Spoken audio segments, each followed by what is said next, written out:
Hi friends, welcome back to our channel. അപ്പോൾ പുതിയ വ്ളോഗിലേക്ക് എല്ലാവർക്കും സ്വാഗതം. അപ്പോൾ ഇന്ന് സൺഡേ ആണ് കേട്ടോ. അപ്പോൾ സൺഡേയിലെ കുറച്ച് കാര്യങ്ങൾ ഒരു വ്ളോഗാക്കാമെന്ന് വിചാരിച്ചു. അപ്പോൾ ഇന്ന് മഴയൊക്കെയാണ്, രാവിലെ ചെറുതായിട്ട് ഇങ്ങനെ മഴയൊക്കെ ഉണ്ട്. അപ്പോൾ രാവിലെ കുറച്ച് നേരം വൈകിയിട്ടാണ് നീച്ചത്. പിന്നെ ഇന്ന് സ്കൂളും ഒന്നും ഇല്ലല്ലോ, അപ്പോൾ കുറച്ച് വൈകിയിട്ടാണ് നീച്ചത്. അപ്പോൾ രാവിലെ ചപ്പാത്തി മുട്ടക്കറി ആക്കാമെന്ന് വിചാരിച്ചു ബ്രേക്ക്ഫാസ്റ്റിന്. അപ്പോൾ ചപ്പാത്തിക്ക് മാവ് കുഴക്കുകയാണ് കേട്ടോ. വെള്ളവും ഉപ്പും വെളിച്ചെണ്ണയും ഒഴിച്ചിട്ടാണ് അങ്ങനെ കുഴച്ചെടുക്കുന്നത്. കുറേശ്ശെ വെള്ളം ഒഴിച്ചിട്ട് അങ്ങനെ കുഴച്ചെടുക്കുക. കുഴച്ചിട്ട് കുറച്ച് നേരം വയ്ക്കും. അങ്ങനെ മാവ് കുഴച്ച് സെറ്റാക്കി വെച്ചിട്ടുണ്ട്. ഇനി നമുക്ക് കറിയാക്കാം. അങ്ങനെ കോഴിമുട്ട പുഴുങ്ങാനായിട്ട് വെച്ചിട്ടുണ്ട് ഞങ്ങൾക്ക്. അപ്പോൾ മുട്ട വേവുമ്പോഴേക്കും നമുക്ക് ഉള്ളിയൊക്കെ ഒന്ന് വഴറ്റിയെടുത്ത് സെറ്റാക്കാം. അപ്പോൾ ഉള്ളി പച്ചമുളക് ഇട്ടിട്ട് നന്നായി ഒന്ന് വഴറ്റിയെടുക്കുക. അപ്പോൾ ഉള്ളി ഒന്ന് നിറം മാറുമ്പോൾ നമുക്കിതിലേക്ക് മസാലപ്പൊടി ചേർക്കാം. മഞ്ഞൾപ്പൊടി, മല്ലിപ്പൊടി, മുളക് പൊടി, ഗരം മസാല, അതൊക്കെയാണ് ഞാൻ ചേർക്കുന്നത്. എന്നിട്ട് നന്നായിട്ടൊന്ന് വഴറ്റിയെടുക്കുക. അപ്പോൾ എണ്ണ കുറവാണെന്നൊക്കെ തോന്നുകയാണെങ്കിൽ കുറച്ച് എണ്ണയൊക്കെ ഒഴിച്ച് കൊടുക്കാം കേട്ടോ. അപ്പോൾ ഈ മസാലകളൊക്കെ ഒന്ന് മൂപ്പിച്ചതിന് ശേഷം നമുക്കിതിലേക്ക് തക്കാളി ചേർത്ത് കൊടുക്കാം. ആ തക്കാളി ചേർത്ത് കഴിഞ്ഞാൽ അധികം ഇളക്കാതിരിക്കാൻ ശ്രദ്ധിക്കണം കേട്ടോ. ഒന്ന് അടച്ച് വെച്ച് കഴിഞ്ഞാൽ അത് പെട്ടെന്ന് വെന്ത് കിട്ടും. നമ്മുടെ തക്കാളിയൊക്കെ വെന്ത് കിട്ടിയിരുന്ന മസാലയൊക്കെ നന്നായി മൂത്തതിന് ശേഷം നമുക്ക് ഇതിലേക്ക് വെള്ളം ചേർത്ത് കൊടുക്കാം. ആവശ്യത്തിന് വെള്ളം ചേർത്തിട്ട് നന്നായി ഒന്ന് ഇളക്കുക. നന്നായി തിളപ്പിച്ചതിന് ശേഷം നമുക്കിതിലേക്ക് മുട്ട ചേർത്ത് കൊടുക്കാം. അപ്പോൾ ഇതിലേക്ക് ആവശ്യത്തിന് ഉപ്പ് ചേർത്ത് കൊടുക്കുക. അപ്പോൾ ഉപ്പ് ചേർക്കണ വീഡിയോ ഞാൻ എടുക്കാൻ മറന്നുണ്ടോ, അപ്പോൾ അതിലില്ല. നമ്മൾ ആവശ്യത്തിന് ഉപ്പ് ചേർത്ത് കൊടുക്കണം കേട്ടോ.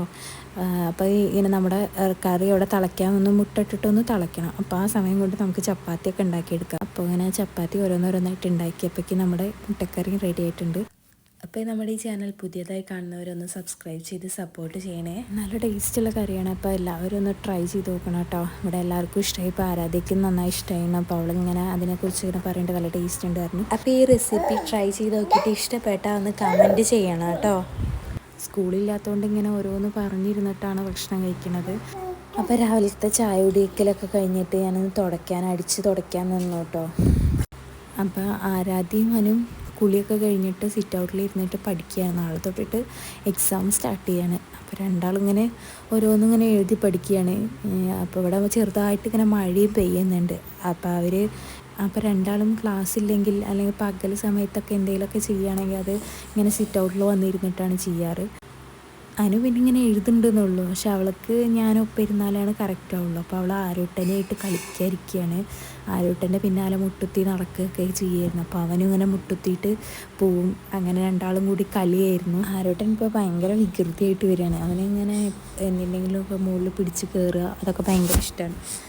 ഇപ്പോൾ അതാ സോഫയുടെ മുകളിൽ കയറിയിട്ട് ആ ജനലിൻ്റെ മുകളിൽ കയറാൻ നോക്കുക. അങ്ങനെ അവൻ കുറേ നോക്കി ലാസ്റ്റ് കയറും കേട്ടോ. അത് സ്റ്റെപ്പും ഒക്കെ കയറും. പിന്നെ അവനിങ്ങനെ പിടിച്ച് നടക്കാൻ തുടങ്ങി. ഇങ്ങനെ കൈ വിട്ട് ഇങ്ങനെ നിൽക്കും, പക്ഷെ നടക്കാൻ അവന് പേടിയാണ്. അവന് വികൃതിത്തരങ്ങൾ ഇത്തിരി കൂടുതലാണ് കേട്ടോ. ഇതിൻ്റെ മുകളിൽ സോഫയുടെ മുകളിലൊക്കെ പിടിച്ച് കയറിയിട്ട് അതിൻ്റെ മുകളിലൊക്കെ കയറാൻ നോക്കും. ഇവന് ടോയ്സ് വെച്ച് കളിക്കണേക്കാളും ഇഷ്ടം ഇങ്ങനത്തെ വികൃതിത്തരങ്ങളാട്ടോ. അങ്ങനെ എന്തിനേലും മുകളിൽ വലിഞ്ഞ് കയറുക, പിടിച്ച് നിൽക്കുക, അതൊക്കെയാണ് ഇഷ്ടം. പിന്നെ ടോയ്സിനേക്കാളും അവനിഷ്ടം റിമോട്ട്, പാത്രങ്ങൾ, പേപ്പർ, ന്യൂസ് പേപ്പർ, എന്തിൻ്റെയിലൊക്കെ കാർഡ്ബോർഡിൻ്റെ ബോക്സൊക്കെ ഉണ്ടാവില്ലേ, അതൊക്കെ വെച്ച് കളിക്കാൻ ഭയങ്കര ഇഷ്ടമാണ്. അവന് ടോയ്സൊന്നുമല്ല, അങ്ങനത്തെ ഐറ്റംസ് വെച്ച് കളിക്കാനാണ് ഇഷ്ടം. എല്ലാ കുട്ടികളും ഇങ്ങനെയുള്ള അവർക്ക് വേണ്ടി ടോയ്സൊന്നും അവർ യൂസ് ചെയ്യില്ലല്ലോ.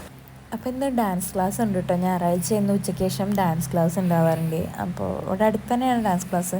ഈ മഴ കാരണം പോണ്ടേ എന്ന് ആലോചിച്ചിട്ട് കുറച്ചേരം നിന്നു. എന്നിട്ട് പിന്നെ ലാസ്റ്റ് പോയി. അപ്പോൾ അവിടെ കുട്ടികളൊക്കെ വന്നിട്ടുണ്ടായിരുന്നു. ഇവർ ചെന്നപ്പോൾ ആരാധ്യയുടെ അരങ്ങേറ്റം കഴിഞ്ഞിട്ടുണ്ട് കേട്ടോ. അനുവിന് സ്റ്റെപ്സാണ്. അപ്പോൾ അനുവിന് ചില സ്റ്റെപ്പ് അങ്ങനെ പെട്ടെന്ന് കിട്ടില്ല. അപ്പോൾ അവളിങ്ങനെ കളിച്ച് നോക്കും. അപ്പോൾ എന്നോട് കുറച്ച് നേരം ഇരുന്നിട്ട് പോയാൽ മതിയായിരുന്നു, അവളുടെ ഡാൻസൊക്കെ കണ്ടിട്ട് പോയാൽ മതിയായിരുന്നു. അപ്പോൾ ഞാൻ കുറച്ച് നേരം ഒന്ന് ഇരുന്നു കേട്ടോ അവിടെ. ഇന്നിങ്ങനെ മഴ ചെയ്തതുകൊണ്ട് കുട്ടികൾ കുറവാട്ടോ. അപ്പോൾ ആരാധു ലാസ്റ്റ് പോയി നിന്നിട്ടാണ് കളിക്കുന്നത്. പിന്നെ ആരോട്ടന് അധികം നേരം ഇരിക്കാൻ സമ്മതിക്കില്ല. അപ്പം ഞാൻ വീട്ടിലേക്ക് പോന്നു കേട്ടോ. അപ്പോൾ ഇത്രയേ ഉള്ളൂ ഇന്നത്തെ വീഡിയോ. അപ്പോൾ എൻ്റെ വീഡിയോ ഇഷ്ടപ്പെട്ടവർ ലൈക്ക് ചെയ്യണം, ഷെയർ ചെയ്യണം, സബ്സ്ക്രൈബും ചെയ്യണം. പിന്നെ എന്തെങ്കിലുമൊക്കെ അഭിപ്രായങ്ങളുണ്ടെങ്കിൽ അത് കമൻറ്റ് ചെയ്യണേ. അപ്പോൾ അടുത്ത പുതിയ വീഡിയോ കാണുന്നവരെ ബായ്.